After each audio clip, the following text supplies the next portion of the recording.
Come on in. Come on in. Hi. How are you? How are you? Hello, hello, hello to everyone joining in. So, I am super excited. I'm going to jump right in because I will not be before you long. Okay. I wanted to come on here and talk about winning the war in your mind, what you need to do to sell more, winning the war in your mind, what you need to do to sell more. And I'm actually going to read you guys for the first time ever an excerpt from my book. Let me get the page number. I'm going to read you guys this excerpt because it directly relates to what we're going to talk about today. And I want to make sure that you all get this concept. I think we're on page 18. Okay. So we are going to talk about hello, and drop when you join in. If you're joining in live, drop where you're joining from. Drop your city and state in the chat. Drop your city and state in the chat. Okay. And we are going to discuss this book. Yes, Winning in the War in Your Mind, what we need to do to sell more. This is going to be good. Yes. Okay. Like I'm flipping through the pages now to get to page 18 because I heard something earlier that just leads me to believe, okay, this is just what I believe personally. We need to get this concept. I'm only going to read a couple paragraphs because I really want you all to get this. But Chicago, Illinois. Okay, excellent. So let me introduce myself. My name is Ashley Kirkwood. I'm the founder of Mobile General Counsel, which is a firm that represents large companies or growing brands in protecting their intellectual property and copyright, all that fun stuff. So that is my law firm. I'm also the founder of a different company called Speak Your Way to Cash. And that is the company where I teach speakers, thought leaders, and experts how to land 5- and 6-figure corporate speaking contracts. I'm also the author of a book called Speak Your Way to Cash that is releasing really, really soon. And every single person that attends our event in November will actually receive a copy of this book in their welcome box. And only because I have it near, I just want you all to see how we're coming. Because when I do virtual experiences, honey, they are experiences, okay? So you're going to get a beautiful welcome box in the mail, and it's going to have this book in it. It's going to have gifts from our sponsors. It's going to have this beautiful journal in it, look at this, hardcover with a ribbon, child. We ain't playing. So it's going to have all those goodies in it, and it'll also have, in addition to this book, which is chock full of information, you're going to get this workbook as well, which will have swipe files and things that you can utilize on your sales calls and all that good stuff. So when we do events over here. All right. But I wanted to read you guys this excerpt because I was in a room earlier and I just did a virtual book tour interview with someone, and they were asking me questions about, should speakers who don't have years of experience immediately tell their clients that they don't have years of experience? And what do we need to do if we want to sell a lot? Like, what if we've never even made $1,000? Can we really land $5,000 and $6,000 contracts? So I'm going to read you this from the book. Y'all ready? Just drop ready in the comments. I'm going to read this. And then we're going to discuss it for a few minutes before I go. But I'm going to read this to you. Here we go. Now, this is on page 18. So for those of you who are going to get your book, okay, this is just note on your notebook, page 18. Go right there when you get it. This may seem like a simple example, but here's a takeaway. And first, let me tell you, this is in the part 1 mindset portion. And I believe this is chapter 1, developing the mindset of a highly paid speaker. All right. So I'm going to read this excerpt. This may seem like a simple example, but here's a takeaway. They won't buy until you believe. Before you bought this book, I had to believe I had something to say. I had to believe I had a message. Then I had to sell that belief to you. If I didn't first believe it, I wouldn't have written the book, and you would have never bought it, and you never could have bought it. It's likely that you haven't even asked a client to spend 5 or 6 figures with you, or 7 figures if that's your goal. I can teach you all the strategies in the world, but I can't sell you bottled up beliefs. You must believe for yourself and in yourself. Hello. But before you believe, you have to tackle your mindset, including your thoughts. What are you thinking about day in and day out? What are y'all thinking about? What informs those thoughts or the rate that you set for yourself? You can trace it back to your mindset. What is the reaction you personally have to a $100, $10,000, or $100,000 price tag? Studies show that each of us has about 70,000 thoughts a day. Think about that. 70,000. There's a lot of opportunities to set your mind right or fall into the trap of negative thinking. You either can use those thoughts to remind yourself that your gifts are worth more than money can buy, or you can fall into the trap of thinking that your rate equals your worth. If you're filling your mind with 70,000 positive thoughts that sound like, I have unmatched value to give the marketplace, or every failure is an opportunity, you're going to believe those things. However, we're not always thinking 70,000 positive thoughts a day. We let doubts and fears hold us back. If we don't police the 70,000 pieces of information that goes through our minds consciously each day, we can easily form a negative mindset. Write this down. That's what it says in the book. I'm just emphasizing for y'all. Write this down. Everything happens for me and nothing happens to me. Whoo, child. Okay. So let's talk about the war in your mind. Let's talk about the war in your mind. I can tell someone's mindset from the questions they ask, the actions they take, the moves they make, the responses they have to certain things. There are some people that even if they hear, I'm not coming at you all. I'm just saying. There are some people that when they hear, hey, it's going to be $100,000 or it's going to be $25,000 to work with me, they immediately go into either some people, let's just talk about this. People have a couple of different reactions. They may go into judgment mode. So they go into, why does she get that? Why would I charge that? That's too much money. That's a lot of money. What I want to encourage you to do, those of you that are watching this, when you hear a $100,000 price tag, when you hear that Amazon made $1 trillion, when you hear that the stock is now $5,000 a share, when you hear certain monetary prices on things, I want you to check yourself. Do you immediately say, oh, that's a lot of money? Whoo, I can't afford that. I don't got it. If your initial reaction to someone else's prices is automatically judgmental or negative, you will never reach your full price potential. You won't. One of the sessions we're doing at Speak Your Way to Cash is called Price Pathology. Price pathology. Now, typically, that word is utilized to study the cause and effect of certain things in science. But what we're going to utilize that session to discuss is how your pricing causes people to behave in a certain way and what the effect and impact is of your pricing. We're going to dissect your pricing. And that starts with figuring out where the mindset you got came from. Who told you what's expensive? When you see something nice, now here's something that I see. There are certain people, like maybe celebrities or artists or entertainers, that may go and like buy their mom a Bentley or buy a really nice house. And how many of you have seen, if you've seen this, just let me know. And I promise you it's going to come back to mindset and the war in your mind. If you've ever seen someone talk negatively about how someone else spends their money, drop a me in the comments. If you've ever seen someone talk negatively about how someone else spends their money, drop a me in the comments. Here's what I see.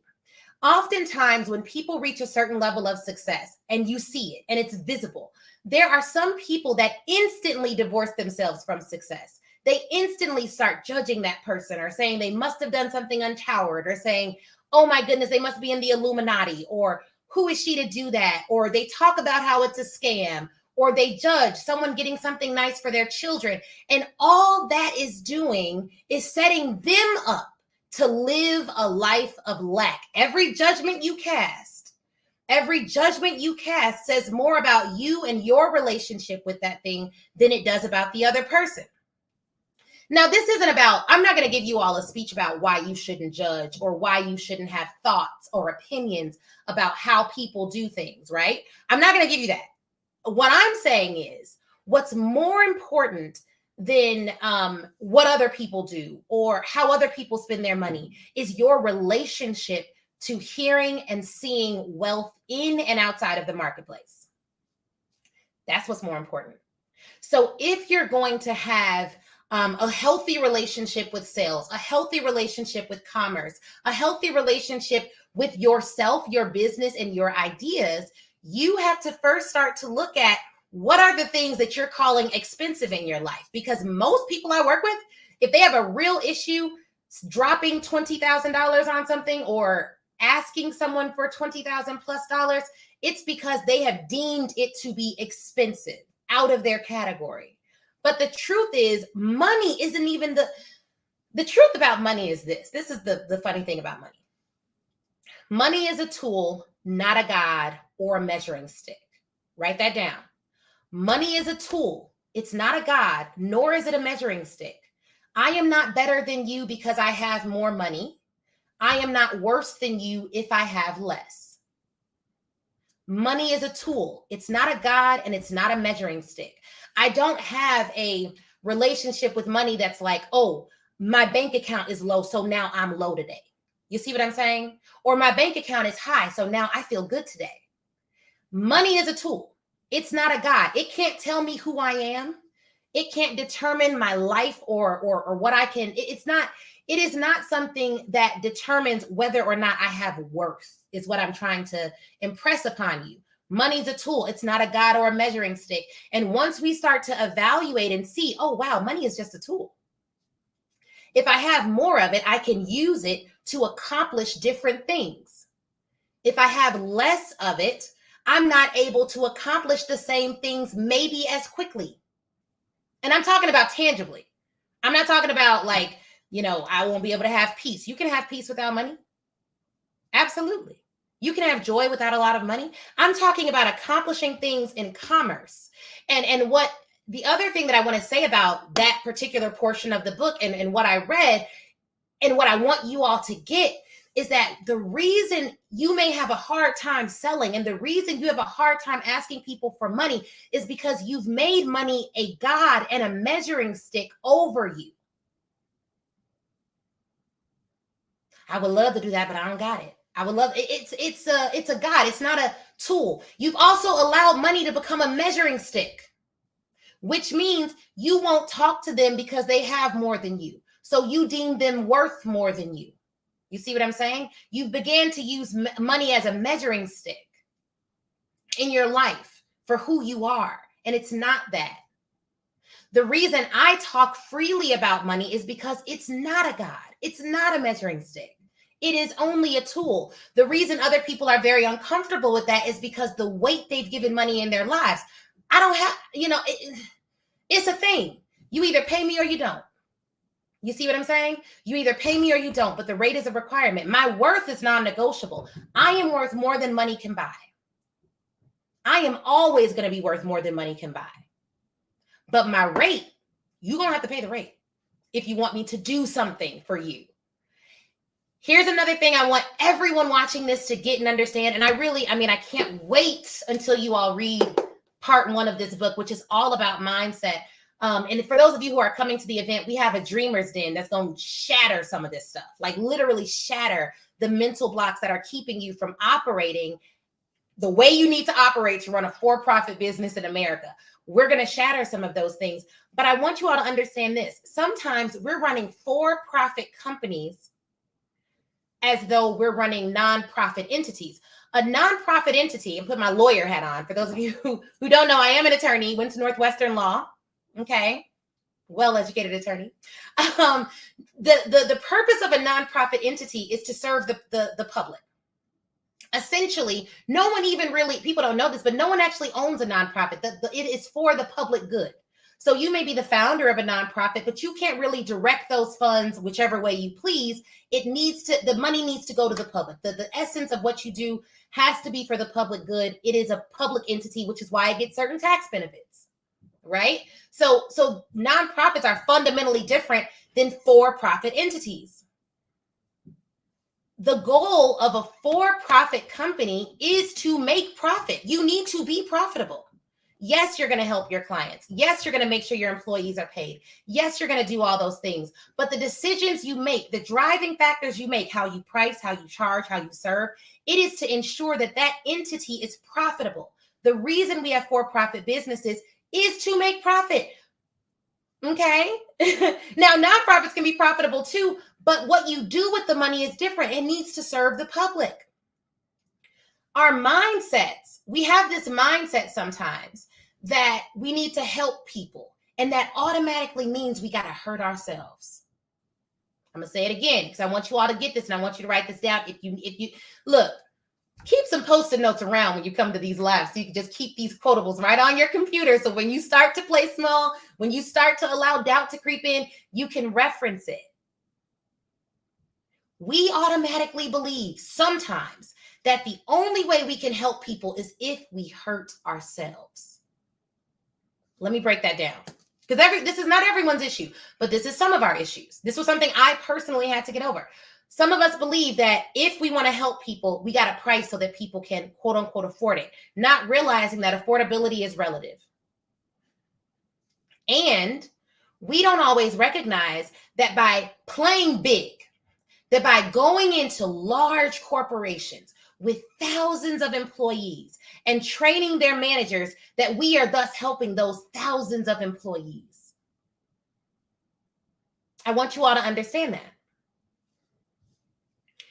Helping people does not require hurting you or your pockets. It is 100% possible to give from your overflow. I don't know who that helps. I don't know who needs to hear that, but I want to make sure you get that. And let me see, because there's another, I may have one more thing to read, y'all. I'm going to read this. I'm going to read this from page 31. It's the last thing I'm going to read. Okay. Bottom of page 31, for those of you who are coming to the event and getting these books very soon. People often say you can't pour from an empty cup. I'm going to take this to the next level. In order to serve the communities I want to serve, I need my cup to be overflowing. I want to pour from my overflow, not my cup at all.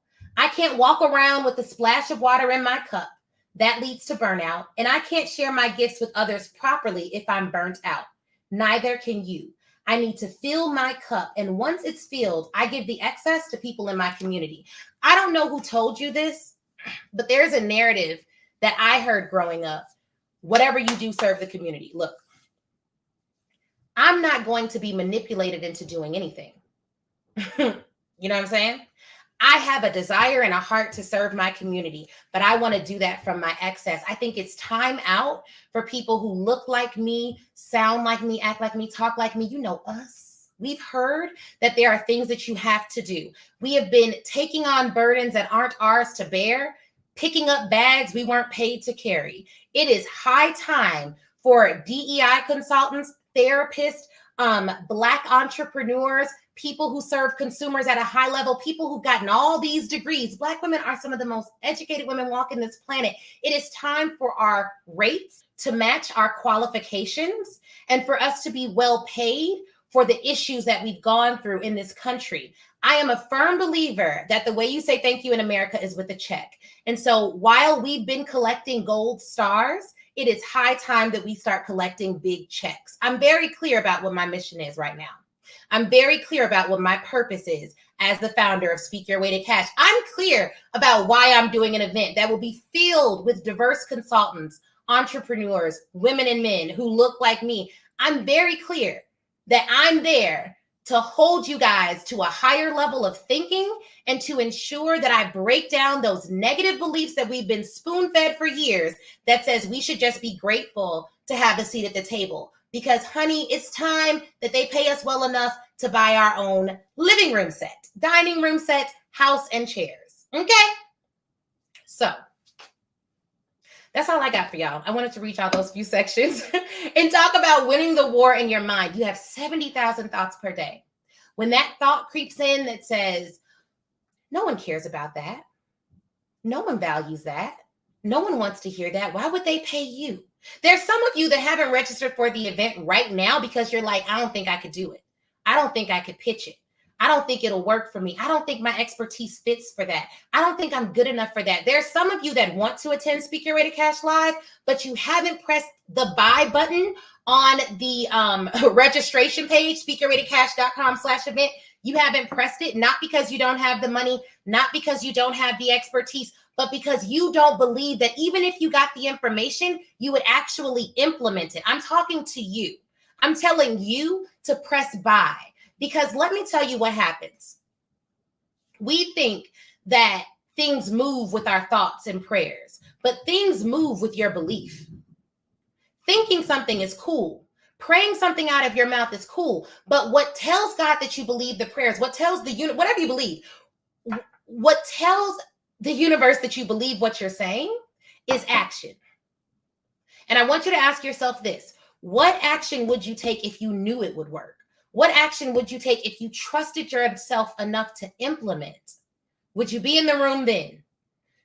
The first doubt you're going to have to overcome is the doubt that you can't do it. That's the first doubt you're going to have to overcome. Next, you're going to have to make a move towards it. If you want it, make a move towards it. That move may be coming to Speaker Ready Cash Live. My husband and I have put so much into this event.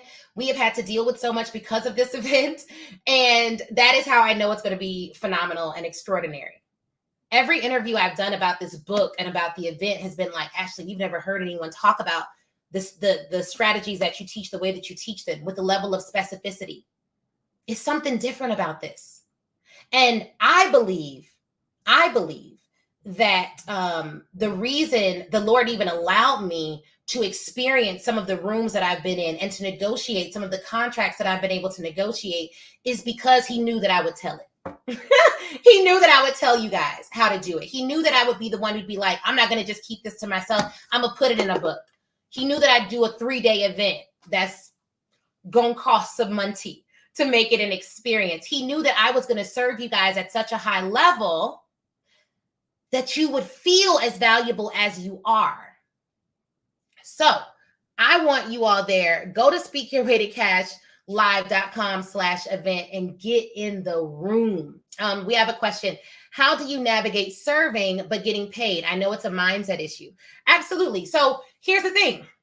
When a company pays me to come into their organization and give my signature talk, the currency of confidence, when I show up in excellence, when I show up with beautiful slides in beautiful heels, looking like $1 million, and I show up to speak and serve those individuals, I'm serving them. The problem is sometimes people's service is out of order. So you want to serve people who didn't ask you to serve. You want to serve people who didn't pay you to serve. You want to serve people who don't respect your service. And there's a time and a place for that. But if you have thoughts of how am I going to provide for my family in the next decade, or how am I going to pay my bills, or how am I going to retire, then you need to focus on filling your cup. And then what you do so that you don't get manipulated into over serving when you don't want to or don't have a heart to do it at that time is you set service goals based on your income goals. And there's nothing wrong with that. There's nothing wrong with that. There is nothing wrong with that. It is okay to focus in on building your foundation before you go and serve others in a way that will not serve your future. It's also okay every now and then to just serve because you want to serve, but be led to do it. Don't be manipulated into it, and don't do it from a place that puts you in a position where you're hurt because you're trying to help others. Okay. So my name is Ashley Kirkwood. I'm the founder of Mobile General Counsel, also a company called Speak Your Way to Cash. I'm also the hostess with the mostest of a 3-day live experience for thought leaders, speakers, and experts called Speak Your Way to Cash Live, where we're going to be showing you how to land 5- and 6-figure corporate speaking contracts. And literally, you'll be getting this workbook as long as you register by September. So y'all got 30 days to register and get all these bonuses, okay? And we're going to be going over, we have a Dreamer's Den. We have a Mastering the Corporate Landscape session. We have a Building Your Framework and Positioning Your Solution for Profit session, a Pricing Pathology session. We have Exploding Your Brand with TV session, Developing a Hot List of Future Clients, Assembling Your 6-figure package. Okay, I'm out of breath, and that ain't even all the sessions. So get there. You all know it's good information. I'm also the host of the Speak Your Way to Cash podcast. Someone says, I cannot wait to get the book. I'm here from New Jersey. And thank you for everyone who joined from Chicago, from New Jersey, from Cali, from, I think we had someone from Kenya earlier. So I'm really excited about you all giving me a little bit of your time. I do not take it lightly. I'm very, very, very, very, very excited about those that I'll be serving at the event. And Grace, we can definitely dive into that at the event or at one of the pre-event workshops, because I know you're already registered for the event and we have 2 of those coming up. So please ask me those questions during that so that we can dive into that and figure out how we can do that shift for you. But I will see you guys in November. Okay, this book drops November 15th for everyone else. And I'll be launching pre-sales really, really, really soon. Okay, so stay tuned for that. But thank you all again for giving me a little bit of your time. And remember, win the war on your mind.